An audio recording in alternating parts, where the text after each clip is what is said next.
Scott Alexander Braithout. I did not know him personally, but a lot of people talk very highly of him. So how did he go from top of the world, building multiple businesses into successful ventures, to being involved in a high-speed chase in California that ended with him being surrounded by cops with guns drawn? If you haven't watched my previous video, please do. It's going to be in one of the corners. It kind of gets you up to speed on SE and Scott's history, probably up until like mid to late 90s. But let's run through a very quick recap. Scott was one of the first people to have an official BMX race organization named after his very first BMX track called Bums. He started selling bicycles. He was a professional within BMX. All of this while he was still a teenager. He went on to host and push the televising of the first BMX race, as well as a ton of other niche, obscure sports at the time. The list just goes on. Let's just say he is a very influential figure, not only within BMX, but in getting a lot of sports that became popular in the 80s and 90s recognition. So, let's start in the late 70s.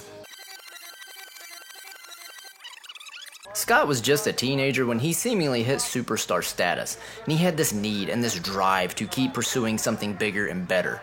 BMX legend Perry Kramer described Scott as basically he did everything better and harder than everybody else. That included racing bikes and promoting BMX, but it also included partying. If I was going to party with him, he was going to party harder. Everybody wanted to be his friend, tugging him in all directions, and he didn't want to let anybody down, even if he was being tugged in a bad direction. He was described by many as being hopelessly optimistic, and someone you just really wanted to root for. The infamous SE tours of the late 70s were where I think some of this started. Basically, SE Racing was initially conceived as a marketing firm by Scott, and one of their first big gigs was driving around in a bus with other top riders at the time and doing a tour of the US, promoting BMX and their sponsors. I did in the previous video kinda inquire if this was still even a thing, if BMX tours were still a thing.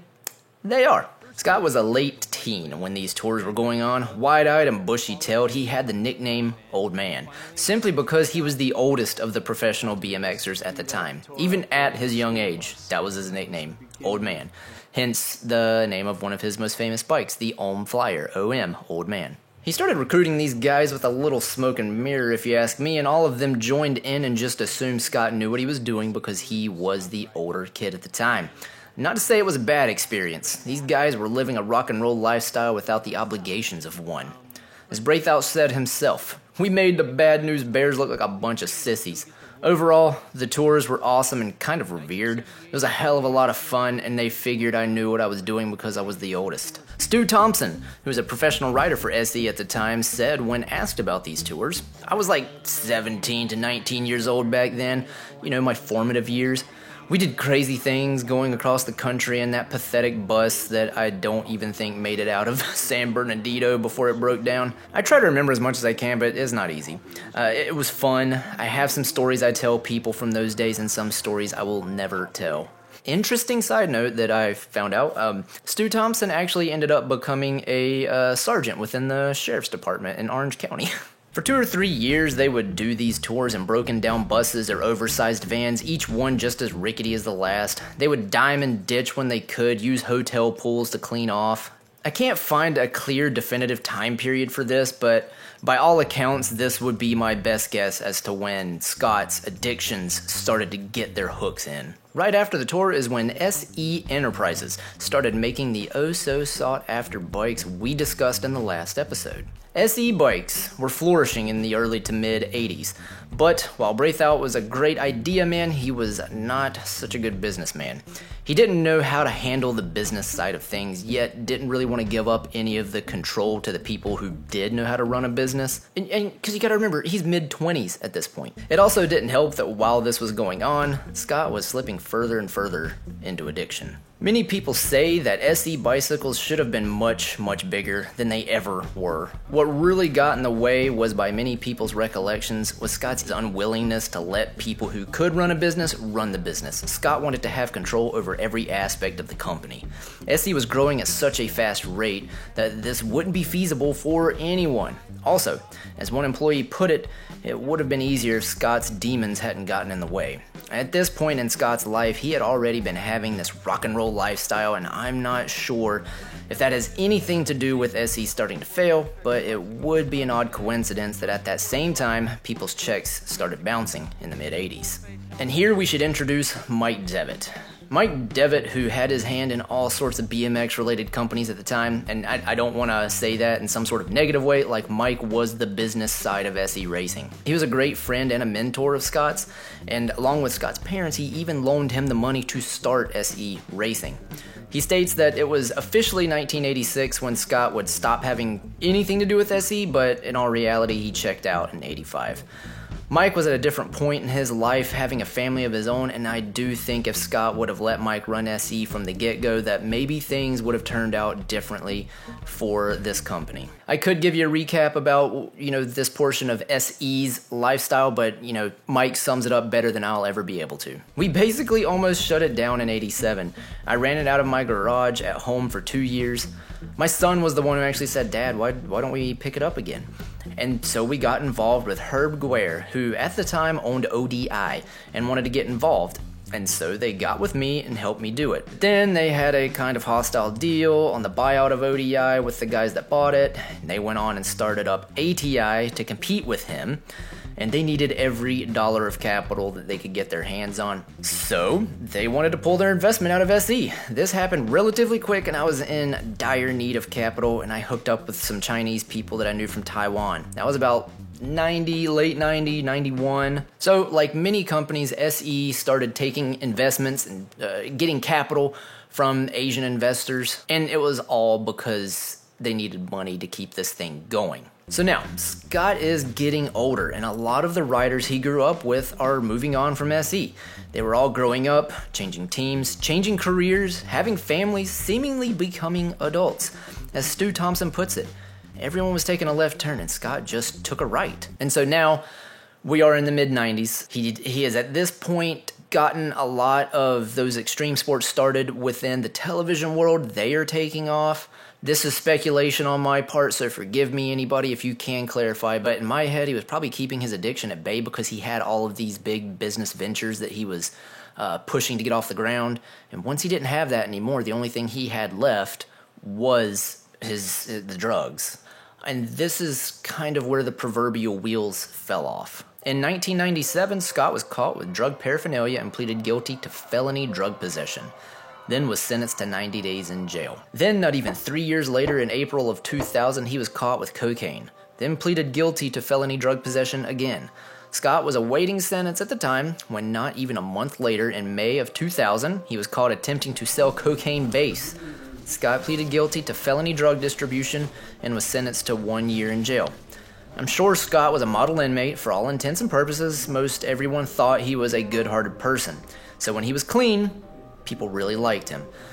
Jail was probably good for him. So not long after his sentencing, he was allowed to move all of that jail time to weekends only. A year later, Scott was still serving out his sentence when in May of 2001, he was caught running from the police. He pleaded guilty to felony disregard for safety. He was sentenced to 3 years, which ran concurrent with his prior 2 cases. During sentencing, the court determined that Scott was a narcotics addict. So this prison term was moved to the California Rehabilitation Center, a medium security facility in Norco. Maybe now Scott will get the help that he really needed and figure out how to move on with life. October 31st, 2003. It was a beautiful day with the highs only reaching 66 degrees. October 31st, so it was Halloween. It was around 2:10 p.m. on that day. Police were pulling over a green Honda Del Sol in Riverside on suspicion of driving under the influence. The driver in question was Braithwaite. Instead of pulling over those, Scott stayed in his car, headed for the highway, and took the police on a 2-hour chase all the way to Costa Mesa. Funny enough, though, it was a mild chase. Scott didn't really speed. It wasn't no high-speed chase. Everyone was glued to their television screens as they watched their friend fall deeper into this hole. The pursuit ended in a minor traffic collision with Braithout's car surrounded by dozens of officers with their guns drawn at him. The 4 violations stemming from that event were unlawful possession of a controlled substance, possession of controlled substance paraphernalia, under the influence of a controlled substance and evading a peace officer, and reckless driving. Braithout was thrown in prison, this time for 2 years. He got out a year and a month later in December of 2004. There's a great documentary called Joe Kidd on a Stingray, and the movie makers actually caught up with Braithout after he got out of prison because he was featured pretty heavily in that documentary. I'll leave a link down below. But Braithout said, "I've always done everything full blast. I'm lucky to be alive. The places I've been, things I've done, I should be living in a cage like this for the rest of my life. But today I've got freedom. I've got a new drive, a new focus. Who knows what's yet to come? The possibilities are limitless." As one article stated, this was classic sober Braithout. He is such a positive guy, always thinking that just maybe this next big idea of his will solve all of his problems. He had many people rooting for him, but his options were running out. After he got out of prison, he was active. He tried things. He tried rehab. He even returned to competitive racing from 2005 to 2006 at age 48. He was racing in the cruiser class that he helped create. Perry Kramer said even with all of Scott's troubles and tumultuous life, they remained really good friends. He's a good friend. Like, he called me when my mother died a couple years ago. He never lost that love. He still wanted to be part of the old family. It was like that uncle that people don't want to show up at Thanksgiving, but at the same time, you're happy that that uncle stays in touch. Most of us have known someone like that. Someone who can't seem to get out of their own way, but has so much potential. Who has such a good heart, but time and time again, they go back to their destructive lifestyle to the point that you don't see how you can help them anymore, and all you can do is hope for the best and answer the phone when they call. In a vacant lot in Indio, California on a Saturday, the man dubbed the Godfather of BMX and a Hall of Famer in the sport spent his final day in 106-degree heat under a makeshift tent constructed out of a mattress, a bed frame, and some mismatched dirty sheets. Scott had died at age 57. It breaks my heart to hear he died in a tent out there in Indio. It just breaks my heart. He was brilliant. I guess I was kind of expecting to hear news like that about Scott at some time, but to me, he was kind of like Keith Richards. He was indestructible no matter what, and all of a sudden, he destructed. In situations like this, I always think about what if the divergent worlds were a thing. What if that was real? What if that was true? What would have happened if Scott never found drug addiction, buckled down, really blew up SE to the point that I think it had the potential to become? What other companies would he have founded? Scott inspired so many people in his youth, and I so very much wish that he could have continued that inspiration into his old age. He was a Hall of Famer, he was a pro BMXer, founder of SE, but he was also an addict. And finally, that addiction got him. I hate to end it on such a sad note, but, we can thank Scott for the influence that he had on the BMX world, because he, if you watch the last video, had his hands in more things than I ever thought he did. We'll end it there. If you've made it this far, please like, subscribe, hit the bell notification button, anything to help out the channel. But again, if you guys have companies that you want me to look into, anything bicycle related, figureheads, people, whatever. I'm loving doing these videos. If you know anybody that I can even interview, send them my way. Thank you guys so much for watching, and I will see you in the next one. Bye-bye. Really gotten big, like within the last 4 years. And this whole Gold Cup event here, as you can tell, you can hear the crowd just going nuts, It's getting really big. I have 2 tracks presently, and I'm opening another one. And it's just growing, leaps and bounds.